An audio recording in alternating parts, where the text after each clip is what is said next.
for us from the get-go, we were, I don't want to sound like cliche, but like business women about it. We went into it with like a business mindset, and not necessarily to even just make a huge amount of money. Despite the fact that our Instagram is about getting lit, we were very professional.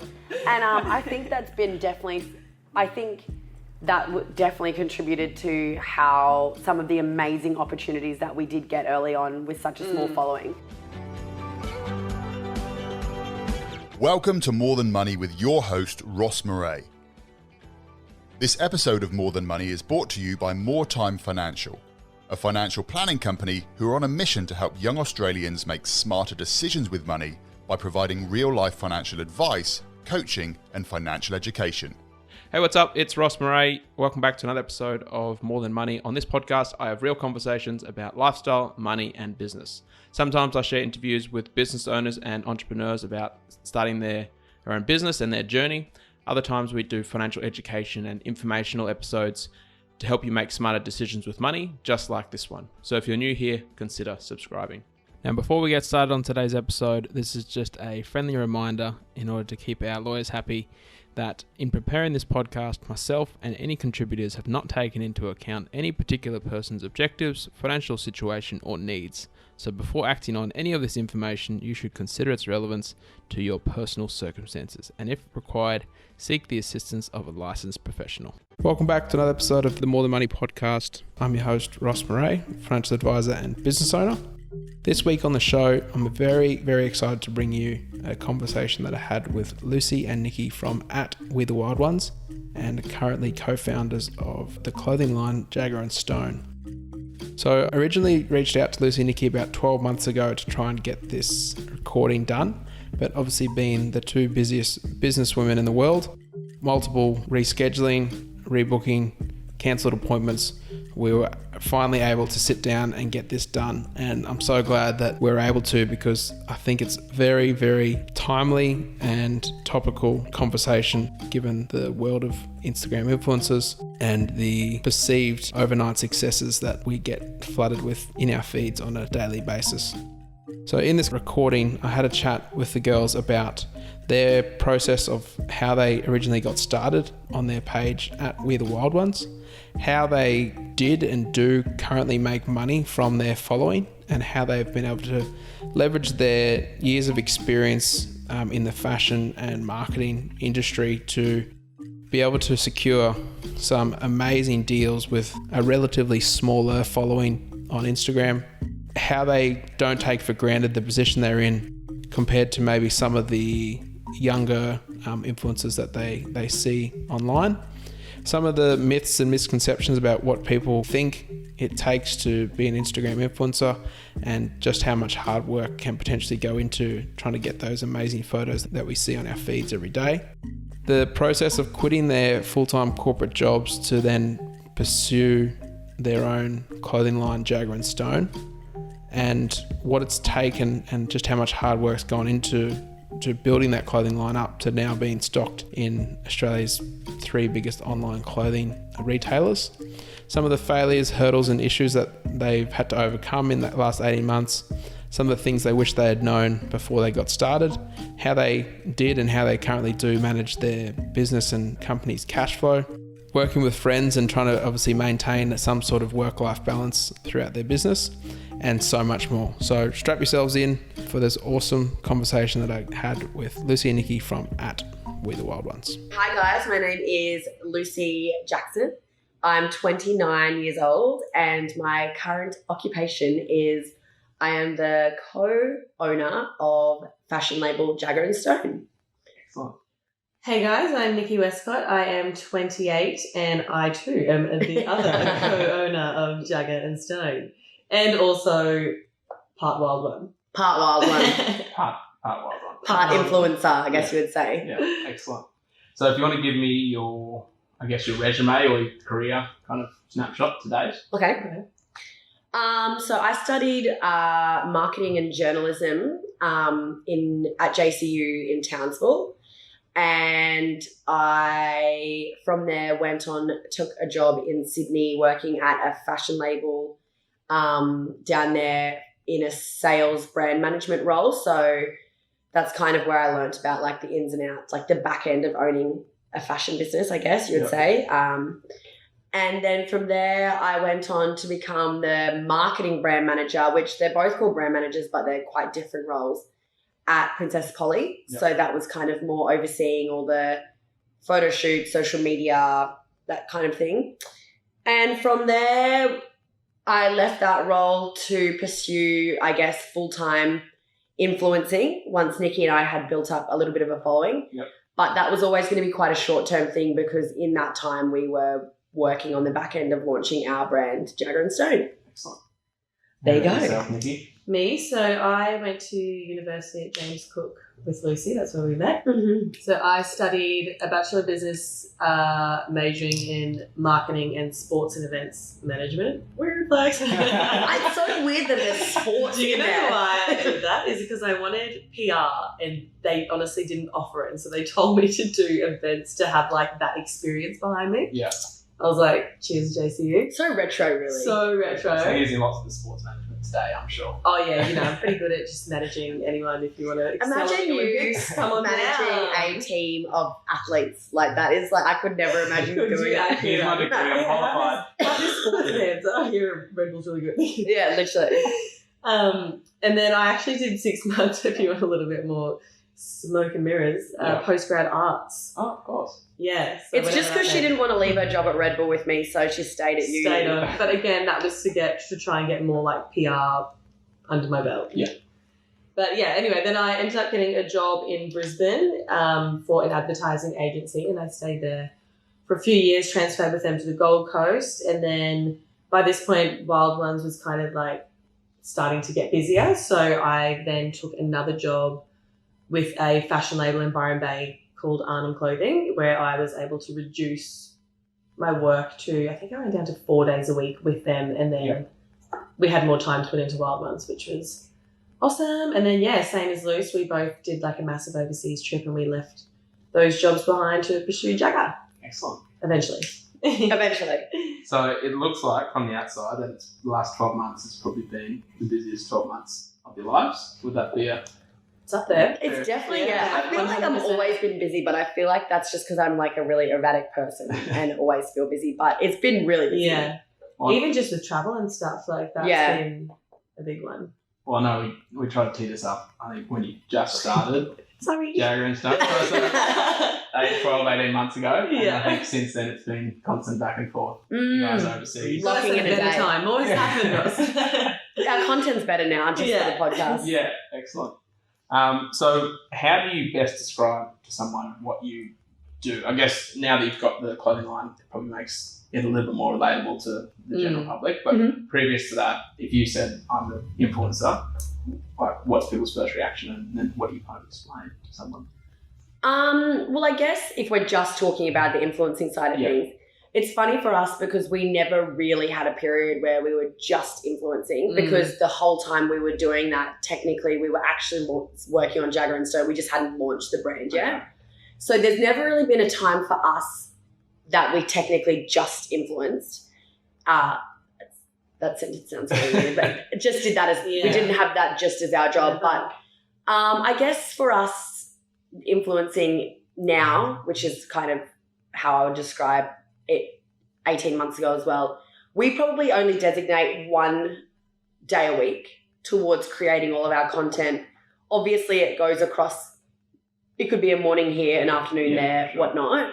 But yeah, that's just kind of like knocking over any like really like important paid collabs that have like certain kind of credentials. And then in other things we try and kind of like, Yeah, it's so different because everything, it works different for different people. Like, and we are not the best influencers as well. So I'm sure other people that do it are a lot busier than us with that as their job. But yeah, we just kind of like to bang out all of our, I guess, paid work all in a day so that we're kind of like, I guess, paying close attention to the briefs. Like, yep, got that done. Then a lot of the times you even have to submit them for, you know, approval with the brand before you can even do it. So it is like a more lengthy process than what you think it would be. But then otherwise, we just get photos when we get dressed to go somewhere. yeah. We're super basic. It might be that we like are going to an event and so we'll get our hair and makeup done get a couple of cool outfit photos, and then go to the event after. And then it just follows our life day to day as well. Yeah. Like if we think we look pretty good in the office one day, we'll be like, well, let's get a pic. For sure.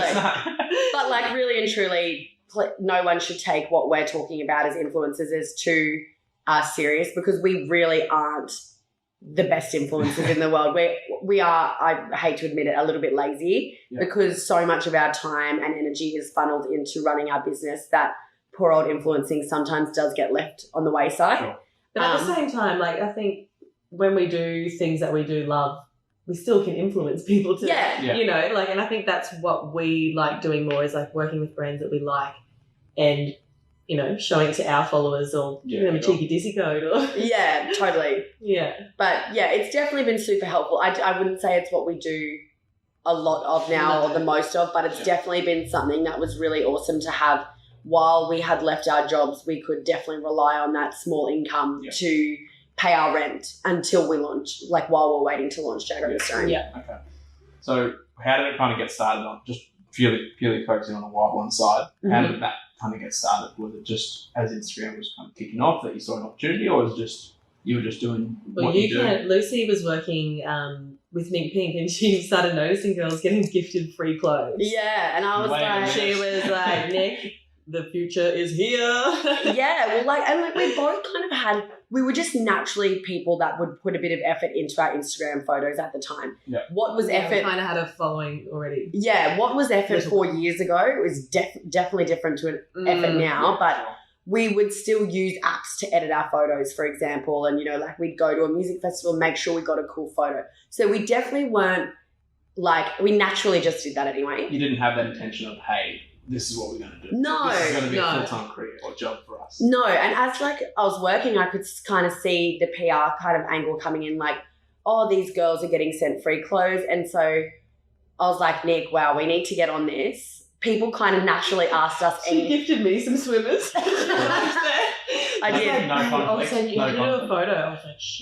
I was like, I'll send you some bikinis if you take a photo, and we'll repost you on Mink Pink's Instagram account. That was so funny. And this was back in the ages where brands had huge Instagram followings and people kind of didn't. Yeah. There was very, very few influencers at this point.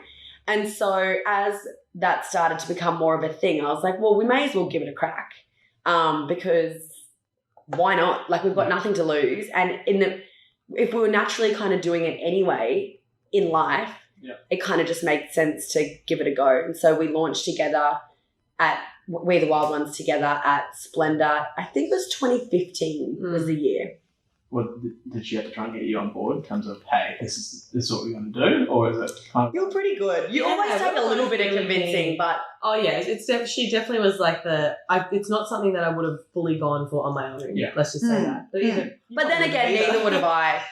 Now I probably would as a young girl, because it's so much more common. But back then, it was kind of one of those things where you didn't really want to be seen as like overly conceited, because you were like, look at us, we're trying to make an influencer page. Yeah, but we sort of just decided to do it on the phone, because Luce was living in Sydney and I was in Brisbane one afternoon.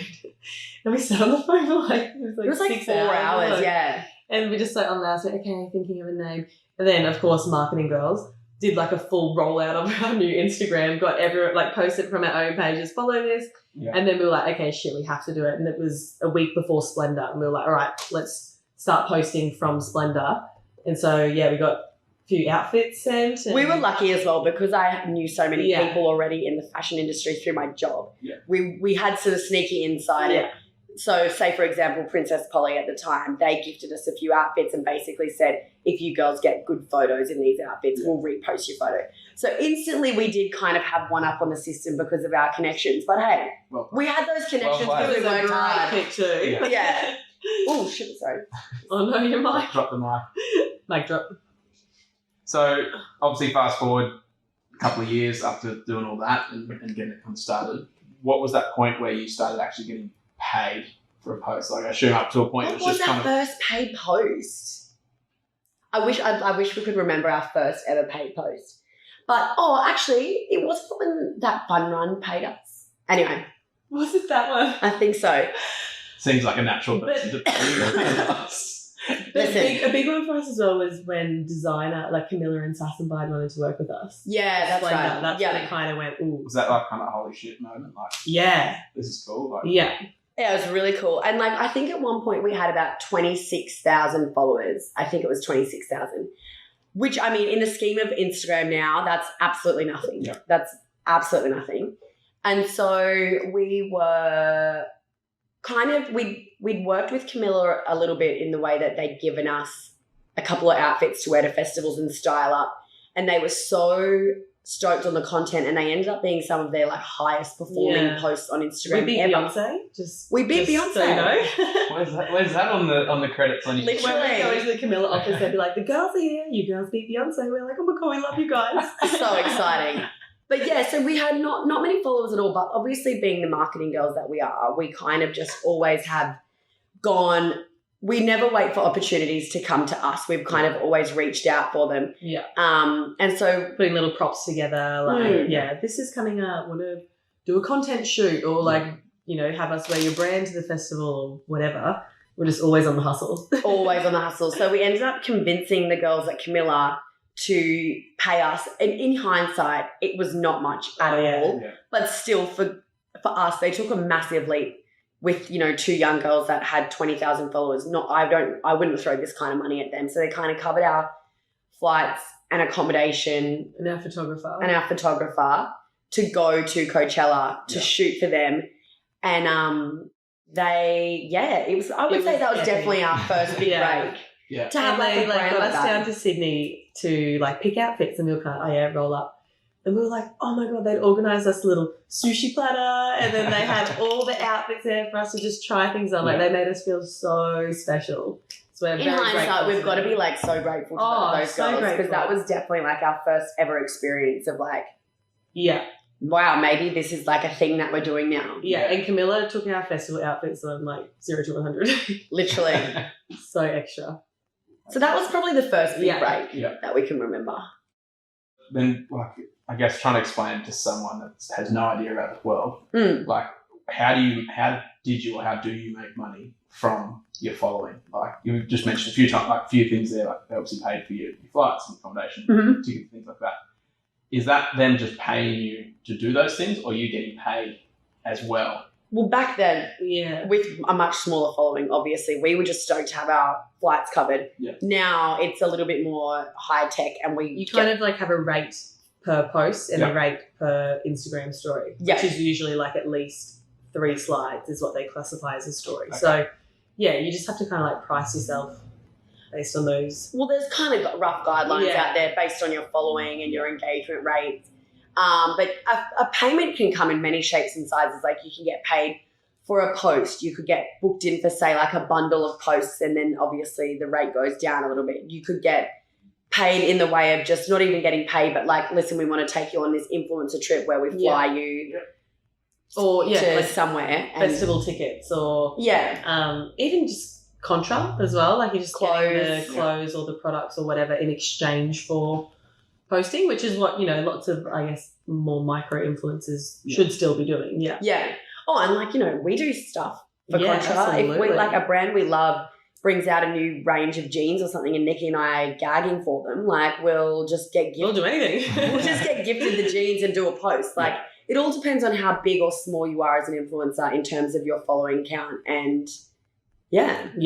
And do you think your point of difference has been the fact that you've been willing to reach out and kind of have that inside knowledge of how to pitch things, rather than just sitting back and letting? You would be surprised at the amount of people that don't feel comfortable to do that. Like, Yeah. we never really took that for granted, but I think because we had worked in the industry for a long time, like, by the time we got into it, we were much older than what The average Other girls influencer get into is. it. Like, we were Yeah. like 25, 26 when we were really So- getting into it. we'd had university degrees, we'd worked in the workforce, Yeah. like, we kind of just were more confident to sort of pitch out for things, whereas like other friends would be like, oh my God, can you send me your rate card? Like, I just feel so awkward even asking for money. And it's Yeah. like, well, if you don't want to, the brand's not going to offer, because they're probably like, shit, yeah, I'll get this for free. Yeah.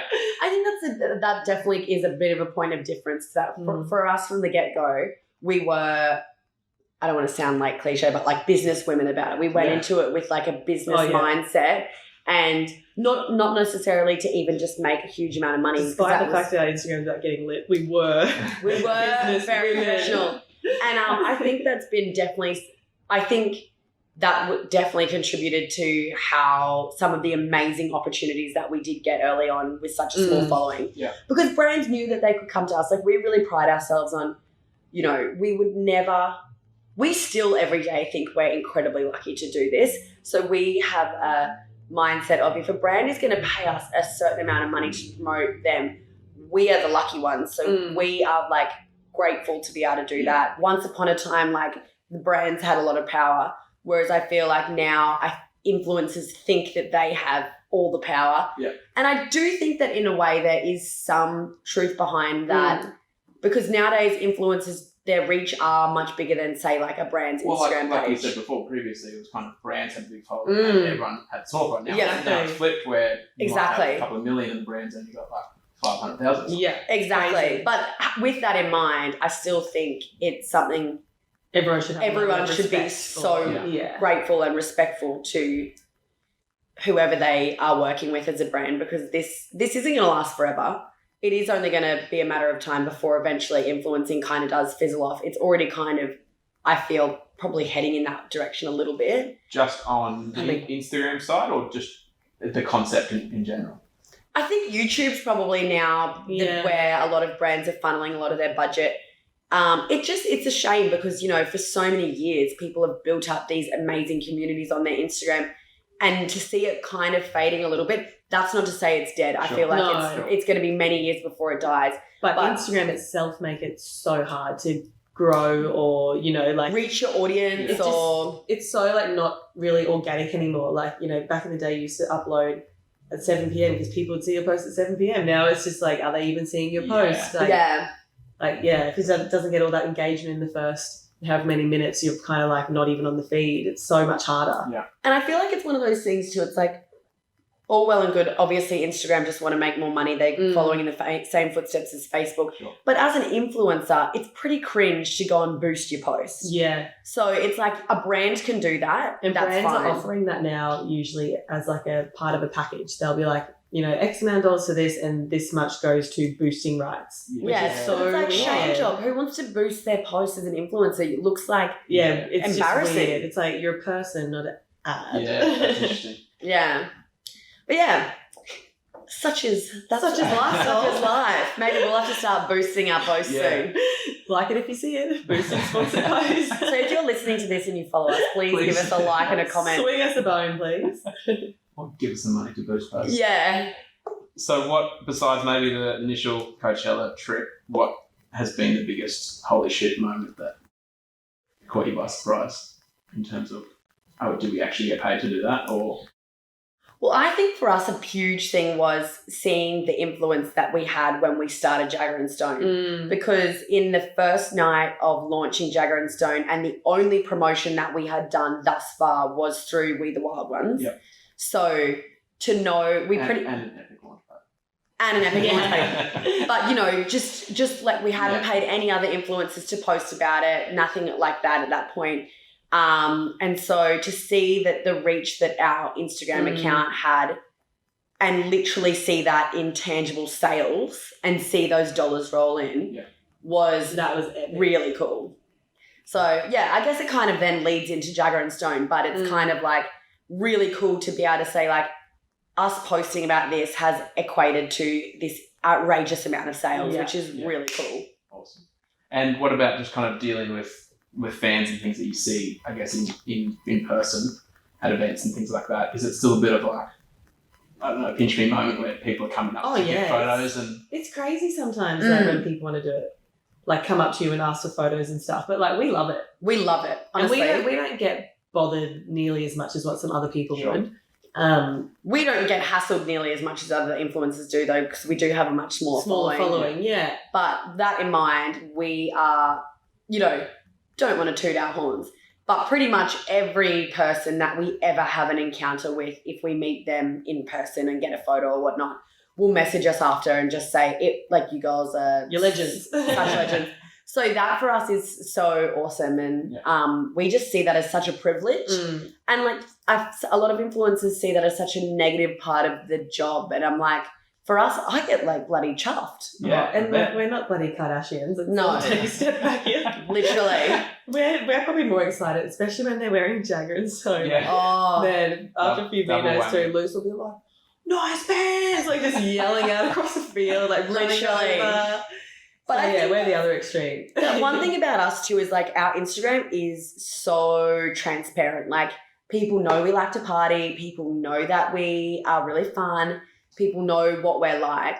And so when we go, say, for example, to a music festival and people see us like just really enjoying ourselves and, you know, might have had a bunch of drinks, whatever, they're not surprised. Yeah. Like Whereas- we'd never cop. Well, I don't think we would ever cop hate for that. They're No. just like, yeah, the girls, like it's so. That's them. If That's anything, them. they're always like, wow, it's actually so cool to see you guys actually getting down at a festival because Whereas, like, you know, we've got friends who have been to music festivals and absolutely copped it in a, you know, like, I saw XYZ and they they lit look drunk and blah, blah, blah. And it's like, well, too right, they're at a music festival. Yeah. Do you know what I You're mean? probably Like, drunk too, taking Yeah. photos of them. literally. So it feels good that we've been able to create a very transparent What you see is what you view. get. Yeah. Yeah. Well, I think that was something I was going to mention. That again, sitting from the outside, looking in, and not knowing everything about your lives, it has seemed to me that that's been the case. That you've had that transparency, like Mm. very open about the ups and the downs, like. Yeah. And I think, as you said, having that, I guess, that view of we're privileged to do what we do, so you're happy to do that rather than Yeah. some other people have taken a different approach. Yeah. And honestly, we just aren't bloody premium enough to uphold something else that we're not. Yeah. I think it's just like every day you've just got to remember that like 5-6 years ago, this job didn't exist. Yeah. And we are so lucky to be one of the minority of people that have kind of capitalized on this crazy app called Instagram. Yeah. And I think that, you know, when people forget that, when influencers forget that, there's a bit of a yucky thing at the moment in the world with influencers. And, you know, you either love them or you hate them. And then some influencers, I kind of get it. Like some influencers do just give off this impression that it is just something that can be taken for granted and that kind of a thing. And I'm like, I think we've just always had such a different approach. Yeah. I think the fact that we were like, you know, 5-6 years into our careers too by the time it's do you think happened. maybe that's it, that you've seen the other side, whereas some of these other people, that this is all they've known. They've either gone from Literally. either they got big at school or maybe they left school, and then it's just like, sweet, I'm full-time influencer now. Whereas Exactly. Whereas, That's exactly what it And is. especially like that step of actually quitting our jobs. Like we were like, okay, we just don't have any other option but to make this work. Like we were leaving our, you know, comfortable salaries to like, you know, and our best decision we ever made because we had the flexibility as well. That's another thing that's hard is if you are an influencer and working full time, it's like nearly impossible to keep, would you say, relevant? Like, you know, there's so many events that are on during the week and like otherwise you kind of have to miss out on a lot. And like both of our bosses, I guess, were kind of also kind of like you can't just float in and out or like have days off here and there. It was really tricky to kind of balance both. Yeah. So what was that process of? Was it a discussion of, hey, we're getting to this point, or you're just getting so busy that we can now do this full time? Like, was it obviously would have been tricky? No, we went down both from being 5 day a week at our jobs. Yeah. And then we both went to 3 days. So my work that I was at Princess Polly, they let me go down to 3 days, and Nick changed jobs to be able to go down to a lesser. I was like, can I work less? I said, no. I said, okay, bye. Yeah, I'll get another job then. And then from there, I guess the real kind of line in the sand was then when we left on that big overseas trip because we had to leave our jobs anyway at that point. And it was really tricky because my job offered me a really awesome role to go back to, bigger and better than anything I would have ever have imagined. Yeah. And to say no to that was like still to this day, if I ever this all crumbled, I'd just go straight back. Yeah. I'd crawl back and be like, Princess Polly, Remember did I be back? this? Yeah. But no, it was a tricky decision because we really enjoyed what we did. And like, you know, it's one thing to leave a job that you hate, but to leave a job that you love to pursue something that might not work out. I guess every kind of person that has a side hustle probably has this crossroad at some point. But such a good decision in the end. But it's also really nice to know that if this was all to crumble one day, Nick and I both do have skills and whatnot to be able to go straight back into the workforce. Yeah. Well, you've got your arts degree in sports management. So. Oh, hello. Nick would be straight there. managing the North Queensland Cowboys. No, she'd be managing the Socceroos. Good job. But like, was it a kind of a formal discussion of saying, hey, I think this can work, or it's just a no-brainer, like we're busy enough, like? I think it was just that it was just getting busier. Yeah, we're just kind of like, we sort of need that extra day to be out, like extra weekday as well. Like you can do things on weekends, but you kind of need to be like responsive on your emails even. Like, yeah, it's its own little business. So yeah, it was a long process. It took a year to go from 5 days a week to 3 days a week to leaving. Was that the intention of when you first dropped? You said, hey, the goal is let's do this full time. So here's the process. Or not necessarily. We were just kind of doing it as the opportunities came. Yeah. And I think it was something that could be managed too. Like I guess when you're working 3 days a week, for us anyway. Like if we were doing influencing 5 days a week, we'd be bored. Yeah. It wouldn't work for us unless we all of a sudden grew to like 1 million followers and had to like make YouTube videos every day or something. But honestly, like for us to influence 5 days a week, we'd be that bored. We'd just be pissed. Yeah, every day. We'd be drunk every day. But that's the thing. It's like for us, we come from working. That's another thing, we have come from working like when I lived in Sydney, I was working like 10, 12-hour days because my workload was so massive. And so we come from this background of like waking up early, going to the gym, doing a full day of work, going home and doing things, which I think is another thing that differentiates us from a lot of other influencers that are really young because it's all they've ever known. Yeah.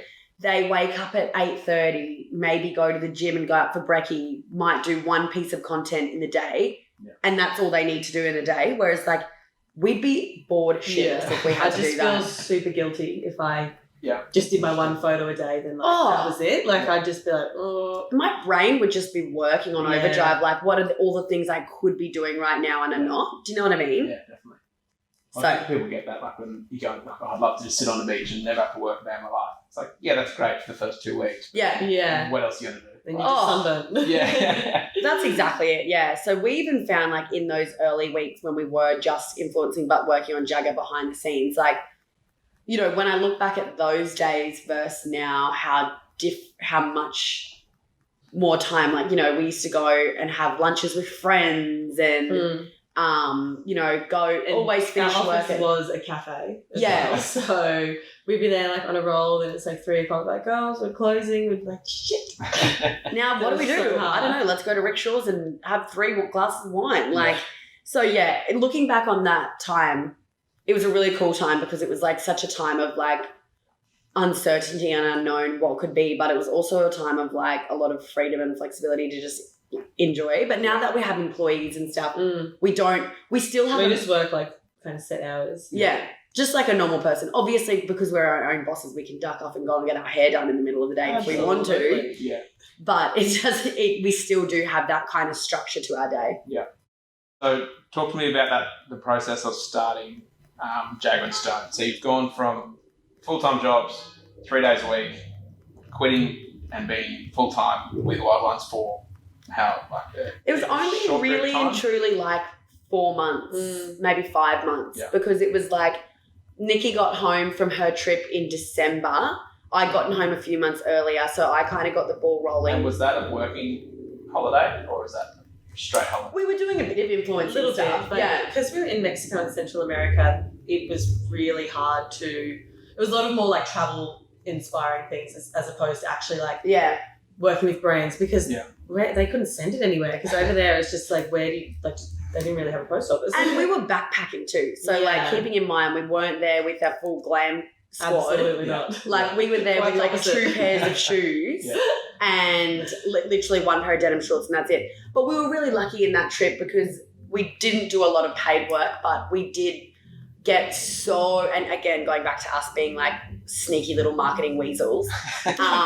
We did get a lot of like amazing accommodation for free or for a massive discount. Like, we'd go and set up people's Instagrams for them. Yeah, Like like hotels Of these or- amazing Airbnbs, hotels, and like that was actually so fun because we'd be like, oh my god, planning feed, like getting all the Literally. content for them, Yeah. telling them what to do for the next 6 months, like. So I made like a bit of a thing in my notes where it was just like a bit of a copy paste thing that I could send people for Nikki and I on Airbnb on the app.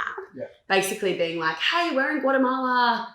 We'd love to do this. And we just copy and paste it and flick it out like crazy Nice. via the Airbnb app. And it would be basically along the lines of like, we'll come stay with you guys. And because we were on such a shoestring budget on this trip. So if we could go and stay somewhere that would cost like $300 a night for free, we were stoked. Oh yeah. Sure. We were backpacking. Yeah. So we were like, we'll come, we'll stay, we'll set you guys up with an Instagram account, blah, blah, blah. Anyway, we ended up getting probably the most incredible house I've ever stayed at. Oh, it was insane. On this lake. We made them an Instagram account and literally, It grew so much. I think they had like 700 followers within like the first 2 days. Yeah. Jesus. And they never ended up doing anything with it because I think they swapped Airbnb management, whatever. But yeah, it was like, But they were just so interested as well. Like, oh my God, girls, okay, come up to ours for dinner. We can actually put you in this other Airbnb, stay for longer. Like, because they were just learning so much as well. So it was so really nice. cool. Yeah. And then, we stayed at a hostel and they gave us free accommodation and they we were became awesome. really good friends with them and The Doozy Koala in Guatemala. if you ever shout there. out. And then we stayed at another one, Zephyr Lodge. We were actually so lucky. Very We lucky. got, I went and did a week-long retreat in Tulum and they didn't give it to me for free, but they gave it to me for a massive discount because You did a lot of work for them as well. I did, yeah. I set up like I trained their staff on how to use Instagram and stuff. Oh, so, and we did Splendor in the Grass in the middle, which helped us. as yeah. well. So we You flew back. Yeah. flew back, all of our work, paid for our flights back. We worked heaps, got heaps of money behind us, and then Went back over. went back over. Yeah. Mm. So throughout that process, had Jagger and Stone the idea even? It was born in the beautiful house in Guatemala. Oh, there you go. Literally that exact house. It was a writer's house, so, we're very inspired. Yeah, it was like this kind of place where people would come and do writing retreats. Yeah. So amazing. it was kind of there. Literally all we did one night was like literally stay up for ages, have It was a rainy day, so we got a cask of red wine. She says that for a plot. yeah. A rainy day in the writer's retreat. Yeah, and just sat there and literally nutted out the whole first range in like a day. Yeah. Awesome. Then obviously a lot more work came after that, but the Yeah. idea was what, born you there. didn't go from that idea to then what it is now. Oh, then just launched it. Just clicked our fingers. That's how it works, right? So you went from that idea and then kind of give me a snapshot of what kind of transpired over the next, 6 months or so before you actually... Well, I came home 3 months earlier than Nick and I teed up with a production agency that do fashion production that I'd kind of met through other jobs and whatnot to get our first samples made. Got the samples made, Nick came back and then it was just all on from there. We were like placing POs, working on samples. We set a launch date and then obviously had to plan everything up until our launch date. So when the stock was arriving, finalising all the samples. So the first few that arrived were there was some wonky ones, some wonky ones in there. But and then planned our photo shoot, which was before Coachella. Shot that, and then by this point it was starting to feel super real because we were outlaying money. Yeah. So we hadn't paid for our stock yet, so that was our first big expense. And then how long was it after that we had to pay for the stock? We had to pay for the stock on the day that it got delivered. Yeah. So that was in early May or early June. Yeah. And we'd shot it in April. So So Obviously disclose what you want here, but was it a matter of you'd saved up the money? Oh no, that's fine. You can ask we that. had to take a loan. We both took loans. So our opening order was 30 grand. Yeah. And I borrowed 15 from my brother and my boyfriend, and Nikki I borrowed. borrowed 15 from my parents. So we were very lucky that they were willing to invest in us. Yeah. Because obviously we'd just been traveling for so long, we didn't have the money behind us at that point. And our Wild Ones income was just not super fruitful. Yeah, it was enough for Nick and I to live on a very, very, very skint budget, pay our rent, and then not much else. Yeah. A couple of bug rolls. Yeah, a couple of bug rolls and glass of rosé. How's that priorities? There's a couple $100 job. Literally. But other than that, actually, no, that's a lie. I shouldn't say that that's all we did, because we did both do freelance work in that time too. Our income from We the Wild One wasn't enough to support us. So whatever we did with Wild Ones, we'd kind of like put back into The business. Yeah. And then Luce was doing freelance work in Brisbane, and I actually went back to my job at Arnhem in Byron, which was good to just tide me over. Yeah, so we were doing freelance work as well in that time, just purely because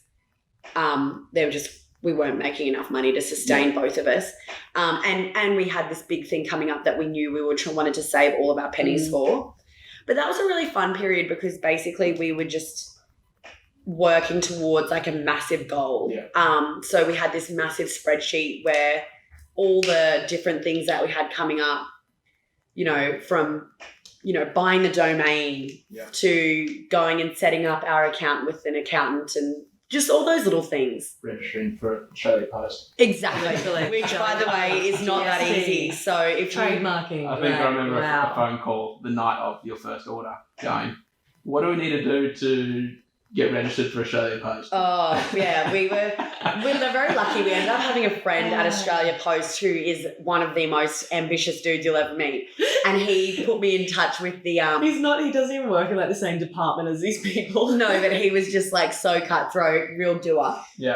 Got me in touch with Shano, and got us in touch with... I think I was on the phone to like the head of a certain department of Australia. Yeah. He was like massive. Yeah. And he was just like on the phone setting up our e-passes. It was going to take like, and this is very normal. So if anyone wants to do it, give yourself enough time, because it was going to take up to 3 weeks or something to all be approved and whatever. And we had allowed ourselves like 5 days or something. Yeah, it was nuts. And so, we had to do some creative What not to do when starting a business. Yeah. Like, we're very charming girls, and we've got Shano on our side to Lucky for get that over the line.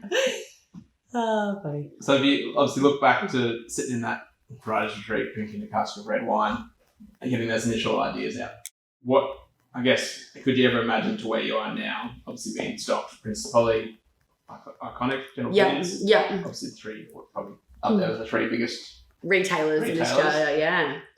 I mean, I guess that was always the goal. I always had a bit of an inkling that if our brand was half decent, Princess Polly would take us on, just because they're also... know a guy. But I guess it was one of those things that we just really went into it with the mindset that if it goes well, then that's bloody awesome. Yep. If not, I really didn't see it as that much of a negative thing if it didn't go well. And it's not like we'd set those goals like, okay, must be in 3 biggest retailers in Australia by... Yeah. Literally. Like it was just kind of feeling it out every day and, wanting it to do as well as it possibly could. And knowing that we did have the backup of our income from We the Wild Ones, which we will be honest with isn't a luxury that everyone has. Sure. But knowing that we did have that little bit of cushioning to say, well... At the very least, all we're going to do is say it's an absolute failure. Yep. Go in, nothing sells. All right, we're 30 grand in debt. Oh, well, we just go back to our old jobs, or we just pursue We the Wild Ones and keep doing freelance work, pay back everyone that we need to pay back, and Bob's again, uncle. The luxury of having borrowed money from our family and, Lucy's boyfriend. We were very lucky, so... I just think as well, it's like if you don't ever try it, and like I'm a fairly ambitious person, and so I'll probably always almost do anything that I think of, but if you don't try it, there's so much more regret in that than being 15 grand each in debt. So it was just kind of like, what have we got to lose? I don't have a huge emotional attachment to money. Like I'm not going to sit there and cry myself to sleep for months for losing 15 grand. Like it's kind of, we wouldn't be on the street. Let's just put it that way. We know we wouldn't be on the street, and we were just kind of in the mindset of like, if we don't do this now, while Instagram is red hot, while our following is growing, while we have the skills and to back us up, and the foundation's there and the time. Yeah. When are we going to do this? Like, it's not going to be in 5-10 years when I've got 3 kids and a mortgage. Yeah. Do you know what I mean? It's got to be now. Yeah. And so I think we were so lucky in that we did it when we did, because had we have pushed pause on that for any more amount of time, you know, for 2 years, there might have been too much risk in going into it, because Instagram's not the same as it once was. And I guess we're lucky that we didn't have jobs to go back to too, because that was almost like motivation in itself to like make it happen. Hey, speak for yourself. I had to say no to my bloody dream job. Oh yeah, well we could have gone back to jobs, but we didn't. Like Mm. we made the decision to not do that. So that was like, whereas had we gone back to work and been like, okay, let's go back to work, earn some money and do this on the side. Yeah. Yes, we would have had more money, Totally. but we would have got too busy. Well, I think there's that whole comfort level. People get Exactly. comfortable. It's like, well, why would I risk it? Like, That's what I was okay. more referring to. Yeah, it would have been really like, I think... Especially when you work like professionally for someone, like that takes a lot of your time. Like, yeah. Oh, and your respect to energy and people your that- ideas. And, Yeah, like respect to people that do it while they're working full time, because that is bloody hard. Yeah. Especially because we were working for businesses at that point, that technically if we were like working for the jobs that we previously worked at and on the side trying to start our own fashion label, it would have been a massive conflict of interest. Sure. So there probably wasn't really that option anyway. Yeah. We kind of just had to go in with a clean slate and just be like, listen, let's do it.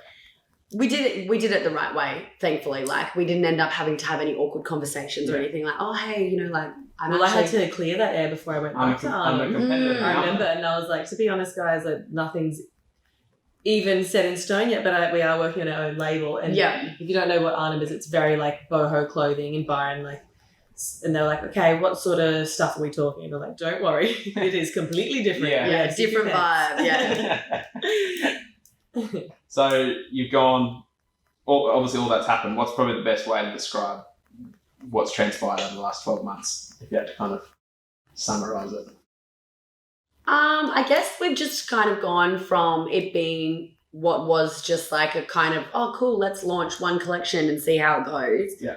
To now being like a fairly well-structured business in the way that we have like, you know, specific targets. Yeah. I mean, they could be a little bit more whittled down at the moment. They're just like one sentence is like, make heaps of money, sell heaps of clothes, but they're still there. The targets are still there, but yeah, it's just kind of like we are a little bit more structured now. We have an employee, we have like a fully set up office. Yeah. We have goals, we have wholesale accounts that we have to like hit certain time frames and dates on. Yeah. So it has kind of stepped up. I feel like in the next 18 months, hopefully that will be even It's gonna keep more streamlining the business. Mm. Yeah.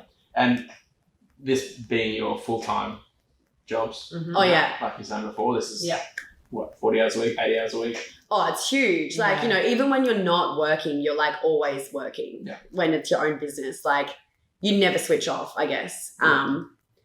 But Which is fine. yeah. I love it. Yeah. So what would if there is one, what would a typical kind of day or a week in your lives at the moment look like? Well, let's see, we can use like last week as an example. Like, Well, like we wake up and go to the gym together. go to the gym at 6 o'clock in the morning, go to work at 9. We usually work till at least 6 or 7. And is that because you've had that structure previously that you're like, well, this is what? Well, and this because is what we need to do. We've got a staff member now Yeah. too. We Yeah. can't just be like these crazy chicks that are running around, although we do a lot of that too. But we like working, you know, Yeah. like we like going in and getting shit done. That's kind of just ingrained in us because we have always done jobs. And again, there's people that need us to be there to answer their questions. Yeah, Like, yeah. you know, we get emails every single day. Like, it's a fully fledged business. Yeah. And like I think as well, I'm personally am not the kind of person that if it gets to 5 o'clock and I've done the bare minimum, but I've got it done. Yeah. I'm not the kind of person that's like, oh, fantastic, I'm going to leave. I'm then going to start doing the next thing because Usually we It's leave our because we're business. hungry. Literally, Yeah. that's it. literally all the boys are The calling boys us are saying like, dinner's ready. Yeah. Because it's your own business, so you're always going to be wanting to do that step, the next Yeah. step. Like, what can we do that's even better? Yeah. But then, like, for example, last week we had an event in Sydney. So we tied in a few meetings that day, went to the event, fun. Went Fun. home, a few free champagne canapes. And then the next morning, like, got home at 10 o'clock or something. Went into work. Verity was there, so she did all the orders and everything. And then we did a studio shoot until like 8 p.m. Yeah. So it's like every day's different. Yeah. Like, now we're doing our own podcast. So there's like half a day a week that we're spending out of the office recording that. Yeah.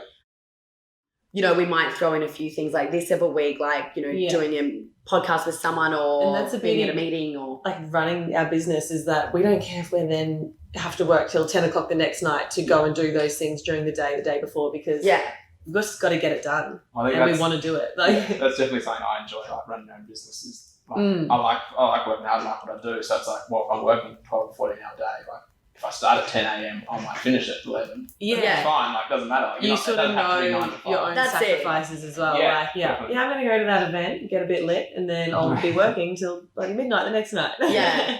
I think one thing that we love is the flexibility that running your own business gives you in the way that we don't like work flexibility because we want to be lazy. We just like it because we can do everything in our own... It suits our time. lifestyle as well with having wild ones on the side, because you do need flexibility with that. Literally. So like going back to last week, half a day, well, almost a full day, one of the days, we just shot content all day. Yeah. So it goes, there's a million different kind of ways that a day can be. Yeah.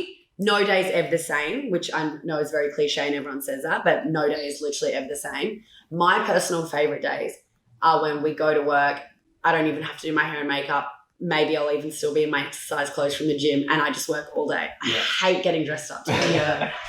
I really got to let her know in the morning, hey, Lou's just preparing you. There's some cameras coming. Yeah, we've got to take some We've got to do photos. I'm like, this today. no. But yeah. But also, like, even again, Jagger's so busy, but when we did that full content day for Wild Ones and we banged out so many jobs, that was rewarding in itself. Oh, so rewarding. And it's exhausting. It's a different kind of exhaustion. Yeah. It's like, don't mock influencers all the time because Yeah. it can be hard. Well, Yeah. that's actually something I was going to talk about, probably skipped over, was that perception of what it is people think influencers do. And obviously it's very different. There probably are some people that don't do it a lot. But I guess the general misconception is that you sit on a beach, you take a couple of photos, you do nothing. It's not very much work that goes into it. Don't get me wrong, there is a bit of that goes on. Okay. I mean, everyone's different. Yeah. I think it's like, if you want to be, it's like, okay, I was actually thinking of an example of this morning with Lena. It's like in any job, in any industry in the world, there's going to be someone that you think is a way harder worker than another person. Yeah. But that doesn't necessarily mean that they don't have the same job title. I feel like I'm like might stuff this analogy up, but it's like, say for example, all the CEOs in the world. Yeah. There could be a bunch of shit CEOs and a bunch of amazing CEOs. It doesn't change the fact that they're all technically referred to as a CEO. Sure. What you choose to do in your time being CEO, aka being an influencer, we saw it as an amazing opportunity to start our own business. Yeah. Which we have done, and it's awesome.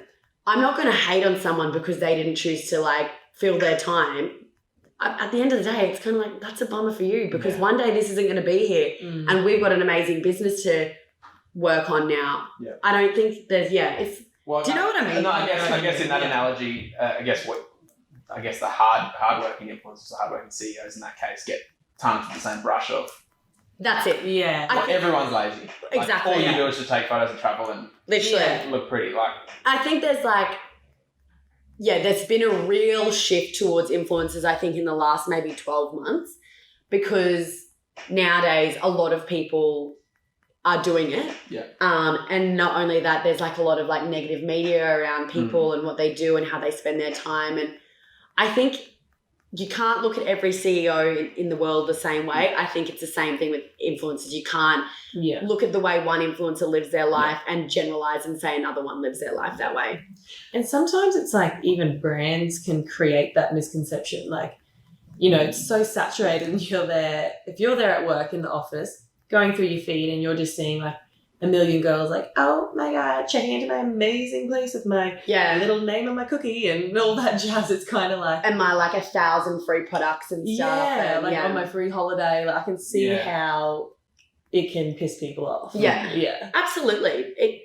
And it is crazy that, you know, just because someone does have that big number next to their name, that then all of a sudden they're entitled to things that maybe, you know, 99% of the population don't get for free all the time, whatever, which I can understand the frustration of like just your regular girl. You can see how it can create this bitterness towards influencers.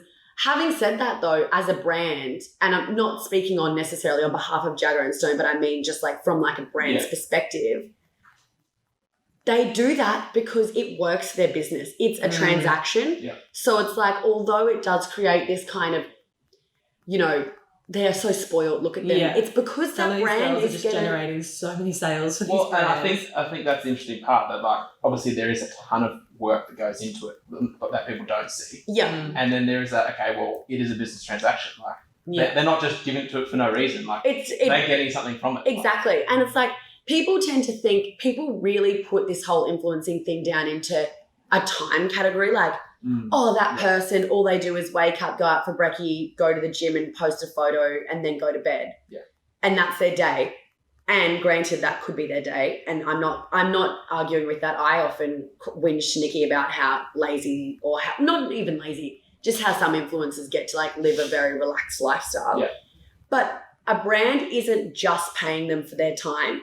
They're paying them for that number of people that follow them. Yeah. So it's a two-pronged thing. And I think that people just sometimes, because it's all they see like on their Insta stories, really factor it into the fact that, oh, but you know, they just give relaxing life and they get given everything for free. And yes, they are absolutely privileged, and we'd be crazy to think that well, we're not too. Like, we are. But also brands are paying them because over time they've built up a following. Yeah.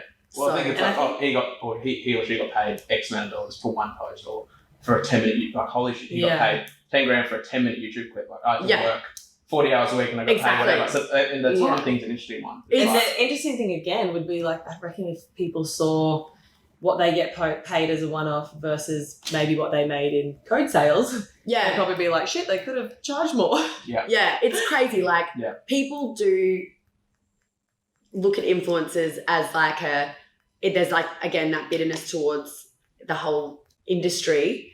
However, if you were to look at how beneficial they can be for a brand, and sometimes they're not. I'm not saying this is a blanket rule, but I'm saying like if it's a right brand and the right influencer and they collab in the right way, it can be wildly beneficial for both parties. Yeah. So it's just a different way for brands to spend their marketing budget, basically. Literally. So yeah, you used to spend it differently, and now you spend it on influencers. Yeah. Because it works. Because once upon a time you were putting on a billboard. Yeah, exactly. Now you're putting that huge amount of money that you'd put into a billboard to say Shani Grimmond, and you're getting a way bigger return on investment. Yeah. So I think that's at the end of the day, it's kind of like, there's three parties involved. Yeah. There's the brand, there's the influencer, and then there's the followers. And it, at the end of the day, they all kind of, one doesn't work without the other. Yeah. Definitely. Well, I think it really hit home for me. We went on the last trip to Japan, and there was some friends who travel bloggers or travel Instagrammers, that's their full-time job. And we sat down for dinner and they said, what did you do today? And obviously me and Jacinta were like, well, we're on holiday. We do what you do on holiday. And they said, oh, that's good. We've been working. Like, it looks like we're doing the same thing, but they're working and we're on holiday. That's it. Yeah. And their full day, we're out 12 hours a day. Like, they were working for 12 hours. We're on holiday for 12 hours. So it was like, it's like such a... It's because you do see the highlight reel. You're not Exactly. there like looking at old love, screaming at her boyfriend like, that's a shittest photo. Yeah. And that really hit home for me. It was like, well, there's a prime example of you're working, I'm on holiday, but we're doing the same thing and it looks like we're doing this. Like, It looks like you're doing the same thing, but you're not. So like, for example, our friends Tegan and Ned are travel influencers and they sell their Lightroom presets. And we have traveled with them a few times now. And I'm telling you, even as someone who's technically an influencer and technically has to get the photo, their day is so different to mine. So like Nikki and I on a work trip, although we never really go on full work trips because we aren't travel influencers. Yeah. So we might be going on a work trip to go and shoot a Jagger and Stone collection and go to Coachella. Yeah. Which is like the work components of our trip. But then the other 8 days we're overseas, we're not really doing that kind of work. We might be more on our emails. Yeah. But while we're there, we'll knock out a few photos because, content. When in Rome. When in Rome, must make content. But, we might get one photo in the morning, go and spend the afternoon working, and then go out for dinner and drinks and just have a good time. Yeah. Tegan and Ned, when they go travelling, they will be waking up at 5 a.m., 4 a.m. to get those sunrise shots. They will be taking content all day to the point where I'm like, do you guys even enjoy yourself when you go overseas? Because they are shooting content all day. Yeah. Their trips revolve around making content. So and like a lot of the time they're doing that not even for paid work. It's not for brands. Yeah. It's just so they can, for their own Instagram pages. Yeah. And it's like, that is so It's admirable. very deserving. Yes, they're Yeah. so deserving of their following. It's an art. And I think all the power to them. They deserve Even that something following. as simple as like trawling Airbnb for months to find the perfect Airbnb For the to get shot. their photos. And like, that's an art within itself. Yeah.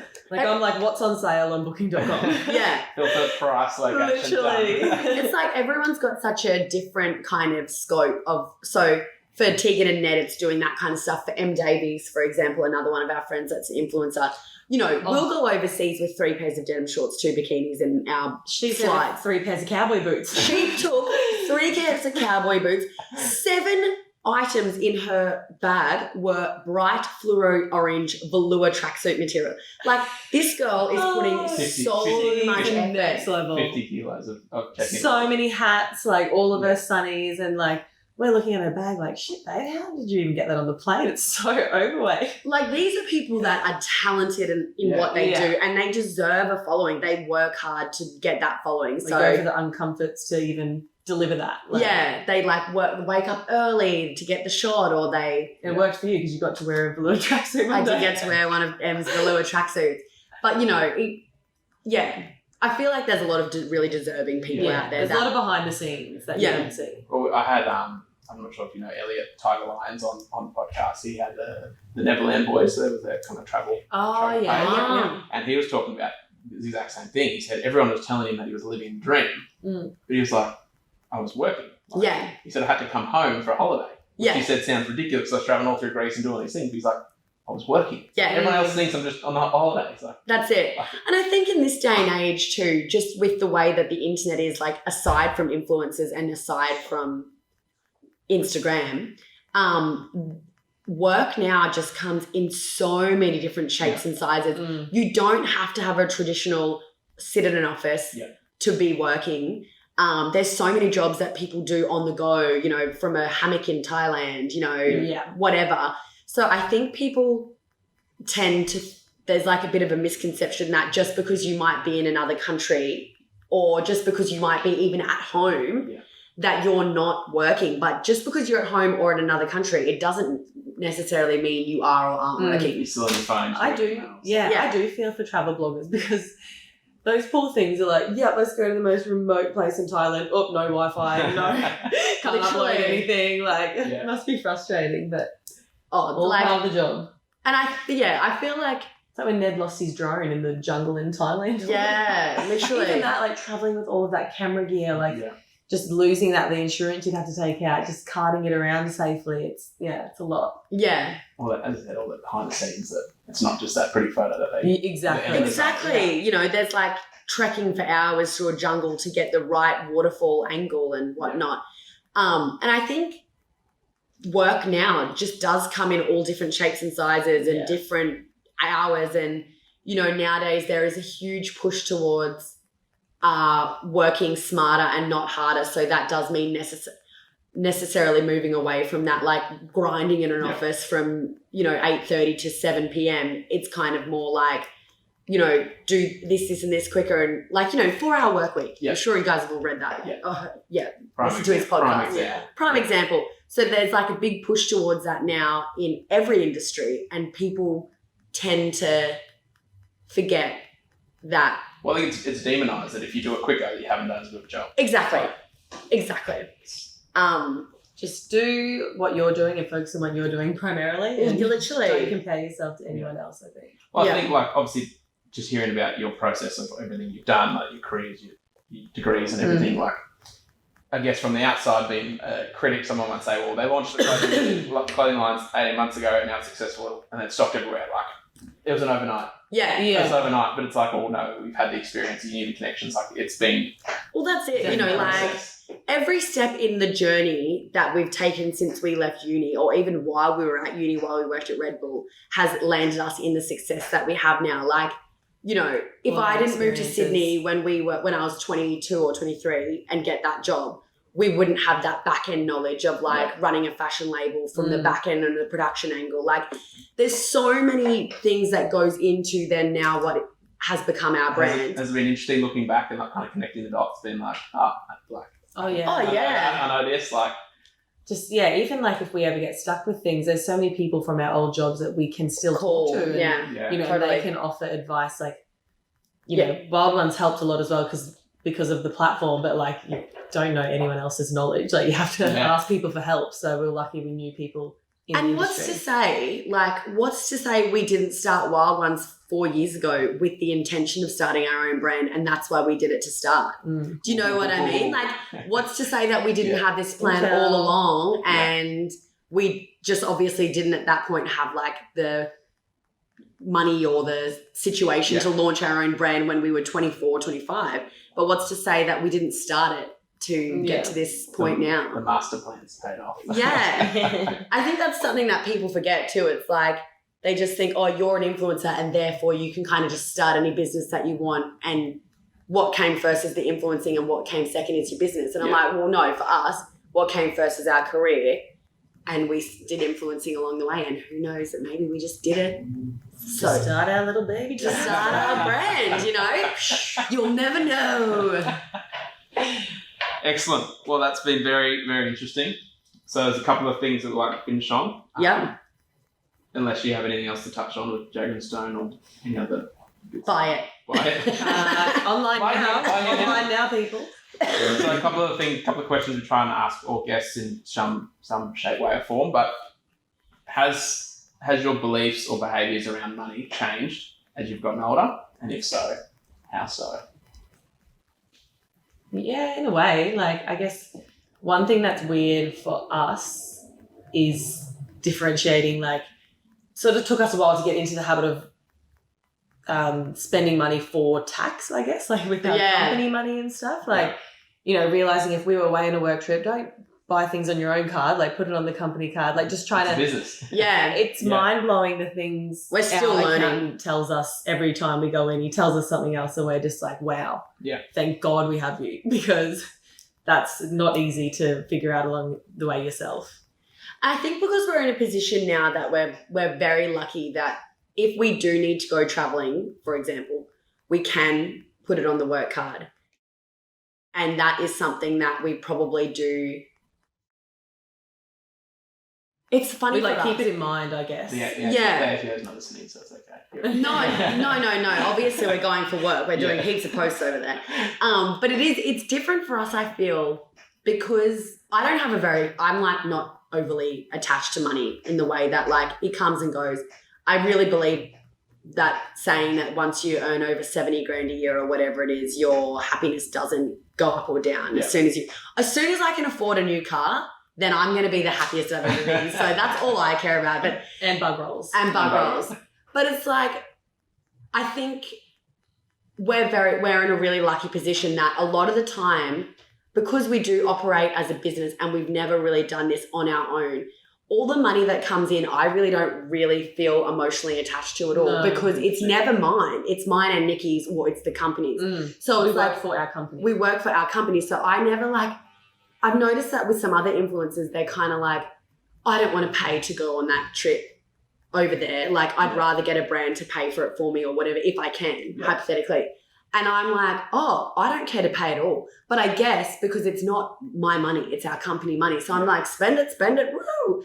Whereas like other people, because every dollar that comes in there's not that clear line between personal and business. So every dollar that comes in there, like, well, that's mine, and that could potentially buy me a house or buy this. Whereas I'm like, well, I can't even touch that money. So let's just like spend that. we're rich. No. Yeah. So we're just kind of like, oh yeah, that's sitting in the Jagger account, and that's that. Well, from my perspective, that's very, very uncommon because most people who start a business, they're like, it's business money, it's my money. Like, I made it, and there's no clear separation. That's what a lot of people get into trouble with. Our accountants kind of drilled that into us from day one as well, which is good. And it's really separated. That's not to say that, like when there's the opportunity to put it on the work card that we won't do it. Because trust me, we'll do it. But, we've only just been recently told that we can't go to rickshaws anymore and put it on the work card, which is a bummer for us. But, there just definitely is that sense of like you don't have as much of an emotional attachment with the money in our bank accounts, even though technically it's ours. I'm not sitting there thinking, Yahoo, I've got a deposit for a house and we can go and buy 10 cars. Yeah. I just don't even look at that money like it's my own. Yeah. So it does make... And we're not scared to spend money within our business as well. Like, exactly. Our campaigns, like, shit, sometimes when you look at it, you're like, whoa, we better sell some clothes. Our photo shoots cost so much money. So much money. And I think that that's a good thing for us because we don't have that emotional attachment with our money, whereas like... We just want to do cool shit. Yeah. And I think that's been a real positive thing for us because it means we have just kind of been like, well, we really want to use this model. She's a little bit more expensive than we like, but she's so sick. Let's do it. And with saying that, we're still very within reason. It's not like we'd be like, all right, we're booking Kendall Jenner. Yeah. Maybe although that would be the dream. But one day.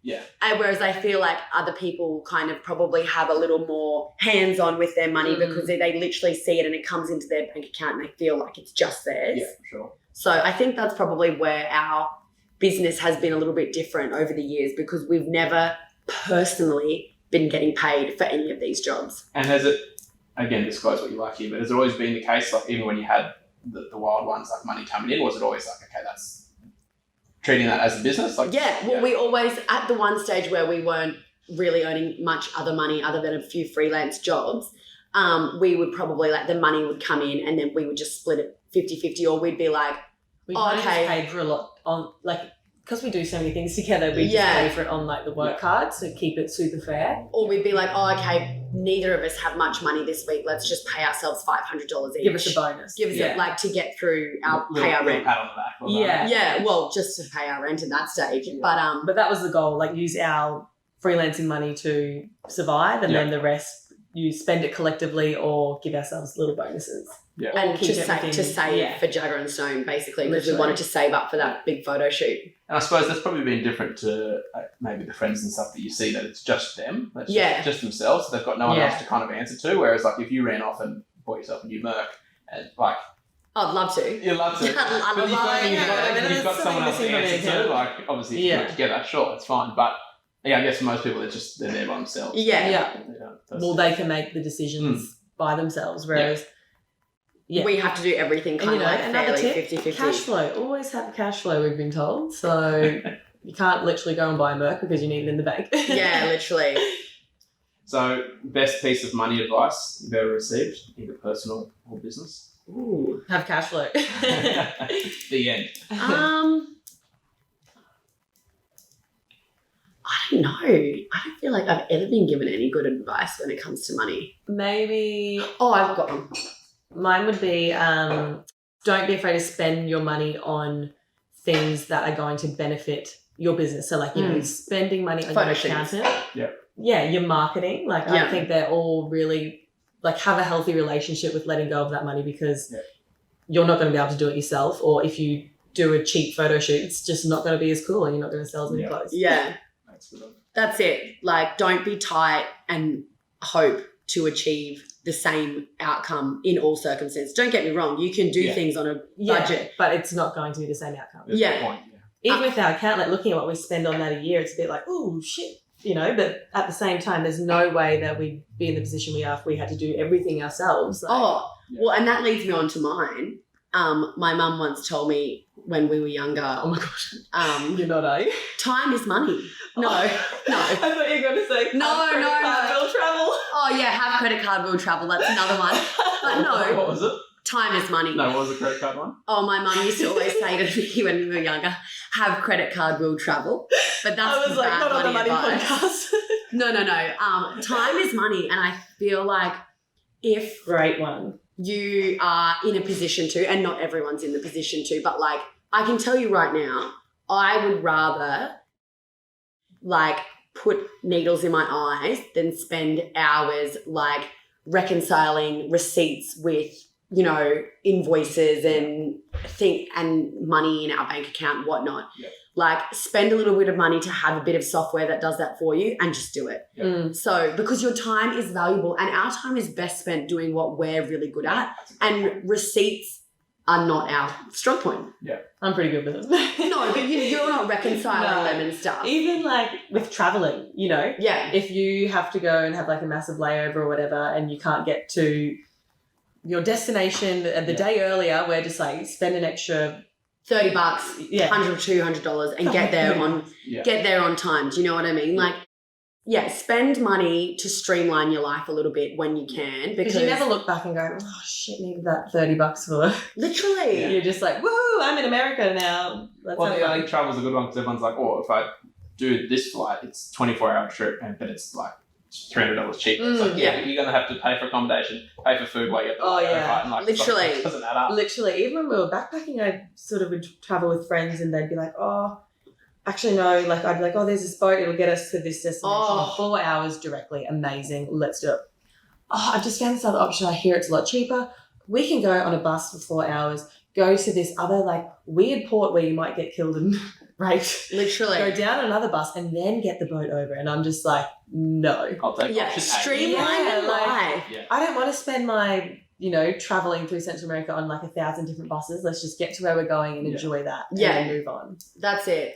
Like, time is valuable, and if you've got a little bit of money that'll back you up when you can, I would strongly recommend using that little bit of money to streamline your life, because you Never never give yourself more comfort, I think, as well. You never look back on those moments and think, bummer, I wish I had that extra $30 to spend on something else rather than paying, you know, my accountant to do all that annoying shit for me. Like, you go, booyah, I don't have to do that. Yeah. Praise the Lord. Raise the roof. I don't have to look at a bloody receipt. God bless the accountant. God bless. So that probably answers the next one, which is top money saving tips or hacks. So pay for luxuries, or not pay for luxuries, pay someone else to do the jobs that you don't want to do. Yeah. Yeah. Or that you can't do, that you're not skilled in doing. You know, like, why spend 40 million hours trying to design a logo on Canva when you can pay a professional to do it in an hour? Yeah. And it's going to end up way better. Yeah. Like, that's what one of my mentors... professional. And it's professional. So one of my mentors said to me one time, I called her and I was like, oh, do you think I should go to back to uni or back to a creative school? Because Nick and I are thinking about going back so we can learn some basic graphic design skills. Yeah. And one of my mentors was like to me, no, because you can pay someone else to do it, and I guarantee you, even if you learn how to do it, you're going to prefer the work of someone that's a professional to yours anyway. So you may as well just do what you're good at. Yeah. Outsource the rest. Yeah, outsource the rest. Money saving tips. I wouldn't say we're the best savers in the world. My boyfriend said to me the other day, he's an amazing money saver. And he said to me, you're very lucky, Lucy, that you're very good at making money, because you're certainly not very good at saving it. So... wait, look at positive. Saving tips, just make more money. Just make more money. Work harder to make more money, because, we just like bug rolls a lot, don't we? But even like how people are like, you know, don't get your coffee every morning. Turn up. Yeah. I'm about to say the wrong thing here, but I've never looked back and thought, shit, I regret. I didn't drink all those coffees. I'm Literally. like, my coffee. And that's it. Like, everyone has different goals in life. One thing that Nikki and our goal in life is to bloody enjoy it. And so there's no way I'm going to be having a Moccona from my kettle in the morning when I can go down and have Although a gyms are pretty good. Sorry, Moccona. Moccona. Sponsors for you. I'll be going to the coffee shop, getting a gorgeous skinny... Once again, outsourcing to the professionals for a nice coffee. Literally. And, you know, we just love enjoying life. Oh, this is a good tip, actually.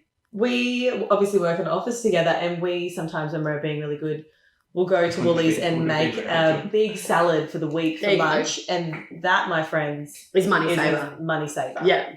Because you're not using Make all salad those at extra $5 delivery fees on Uber Eats. Oh my God. On a naughty week, They I'll are. get a burrito bowl from Guzman's every day. $5 delivery fee. Lucky that's only 2 kilometres up the road from the office. But I get it Uber delivered. Eats. No, that's what I'm saying.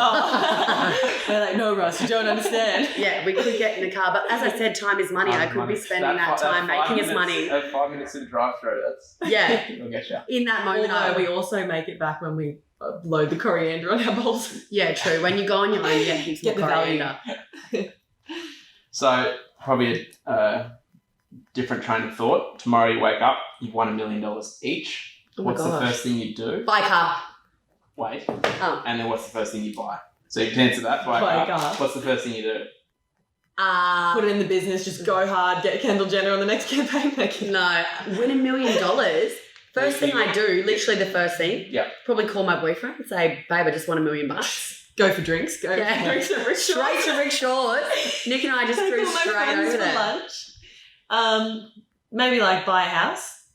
Yep. Just like throw down and went, oh, yeah, I'll get that, thanks, That's mate. the first thing. You just drive into it for the first place. I'll just go I'll to take the it. front of Ray White and I'll just go, this one, please. That's a funny question though, because I'm like, again, back to, what we were talking about earlier. I just don't even think winning $1 million now would make me that happy because I feel like I have everything that I need. I would like a new car. That's the only thing in life I You feel like I Obviously, need. Looking for a car sponsor. That sounds good. No. I know what If kind of anyone's car I'm listening out getting. there. If anyone's at Suzuki listening, Oh, yeah, I'm if after the anyone's new got Jimny. If anyone knows a guy at Suzuki. Yeah. But no, other than that, I feel like I have everything that I want, or I feel like if I really want something, I can probably buy it. Yep. Yeah, I just buy a house or like a really nice apartment. Yeah. The ones going up at Burley, beautiful. Yeah. That's what I do. I'll take it. Thanks. But like, I feel like we're so lucky because it's like, some people, they're just like, I would die over $1 million. There'd be a lot more people. Let's just say, if we won $1 million, how about we give it to someone else? Because there's someone a lot more deserving. I'd come to you and I'd say, tell me how to invest this. What do I- what do I do with doing it? here? We'd come to you, Ross, and say, I'd invest our spend it money. on a financial advisor. Maybe we'd donate some. I feel like definitely would donate some. So we're winning $1 million each. Shit, not bad. Let's buy an island. Congratulations. I know. Pull in and buy an island. I would buy a pool, fill it with moe, and dive into it. You literally would. Yeah. Shit, really pissed away that No, I wouldn't. But But how fun would that be? yeah, that'd be so fun. Maybe on the next million. Maybe we'll do it. Yeah. Yeah. Excellent. Any final tips or words of wisdom for anyone maybe wanting to be an influencer, start a business? If you want to be an influencer, buy A Basic Girl's Guide by Lucy Jackson. Ooh, That there's a launches good plug. There you go, up the plug. about a month or so. Yep. No, I think anything you want to do, like, Start today, that's what we always say. start now and just do it. Like, Put the wheels in motion, get it going. people are like, oh, you're so lucky that you got to do that because it's because this, or it's because you're pretty, or it's because you're this. And it's like, I don't believe that. I believe if you want to do anything, no matter who you are, and obviously I know not everyone has amazing upbringings or their life might be a lot more challenging than mine. I'm very lucky in the way that I didn't really have like a crazy upbringing. I lived a fairly standard life as a child. But I think really and truly, if you want to do anything, you can. And so I guess that comes down to like have drive within yourself, like be motivated. yeah. Yeah. And don't wait for opportunities to come to you. You have to go out there and you just have to get them yourself. Like, nothing that we've done so far or has just landed on our doorstep. We have gone out and seeked it out. And if you want that, you can do it. Just And that's like, half the reward as well when it works. Yeah. Where do you think that drives come from? Like, us having those goals and wanting to do that rather than just be like, I'll take my 60k job and sit in the office all day and do basic work. I've always been like weirdly determined since I was like a little kid. Like, I wanted to do a solo, even though I was like on the like shitter end of like my dancing crew. Like, and like only the good girls got to do solos. I like really wanted to do a solo and shitter end. shitter end. I wasn't in the best performing girls in our group. And I really wanted to do a solo, and even my dancing teacher was kind of, I don't know. But anyway, then at the end of my solo, I wanted to do a walkover, which is like a forward flip, front flip kind of thing. I love it. This is the story. Yeah, no, I'm like, I don't think I've even this one. No, yeah, and I was like, I really want to do a front flip at the end, and my dancing teacher was like, oh no, like, you suck, just quietly, like, you're going to come last. Anyway, went out, my first ever solo performance at the Innisfail Young Performers of Stedford. Not only did I do my front flip, I won. So turn up. And that's how you start a club. And that's how you start a club. Learn to do a walkover, the rest is history. What about you, Nick? Mine, I think I started getting more motivated when I was working in a job that I didn't necessarily love. Yeah. I went through like a bit of a Quarter-life crisis. I'd moved away from home. Like I missed my family a lot. I was slaving for literally like the smallest salary. And and I did that because I was like, this is all good experience, whatever, blah, blah, blah. You kind of just do that when you finish uni, don't you? You do. You're But like, I just remember being like, holy shit, what actually is important to me? You know, like I'm like so far away from the people that I love, doing something that I don't necessarily love. It's not really making me that happy. Like I think that was like certainly wasn't making you much money either. Or I wasn't making bank. I was struggling. I think that was like a lot of motivation to kind of, you know, even just figure out, even if I was doing what I loved for pittance, that would have been better. Yeah. Mm. It's like one thing to do a job you hate for fuck all money. It's another thing to do something you love for fuck all money because you're going to still be stoked. It's completely different because you're happy. Like, and if you can do what you love and make money, then bloody, you've hit the jackpot. Yeah. Literally. We feel like we've hit the jackpot. We're so lucky. For sure. But yeah, it doesn't come without. And all experience is good experience, but like don't feel like you need to stick out a job that you're not completely happy in just because you're too scared to go out and get another one. Yeah. Just go and get another one. Just do it. Bloody do it. Heard it here first. You heard it here first. Just follow your dreams. And if you fail, I think that's another reason why we've got so much drive. We're not very scared of failure. Yeah. Although failure equals learning. Yeah, honestly. And so if you take away Nikki Westcott.